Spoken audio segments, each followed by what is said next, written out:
Bu qiz uxlashga yotayotganida psixopat uni kravatini tagida qo'lida shpris bilan kutib turgandi. U yotganidan keyin shprisni qizga sanchadi va uni oqibatida qiz falaj holda yerga qulaydi.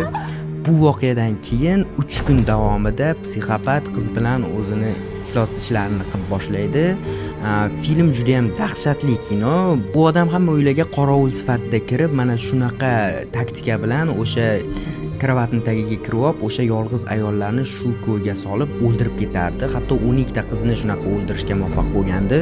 Film sizni umuman qichqirib yoki umuman arvohlar bilan qo'rqitmaydi. Shunchaki bu filmni ko'rayotib, agar hayotda ham men bilan shunaqa voqea sodir bo'lsa-chi deb o'zingiz cho'chib, junjikib ketasiz. Shuning uchun ham bu filmni ko'rgan odamlar bu filmni oddiy kino emas, dahshatli darajadagi psixologik triller deb ta'riflashadi.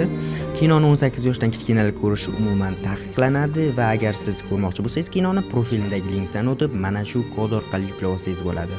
Obuna bo'lishni ham unutmanglar, yana ham qiziqarli kinolar profilimda.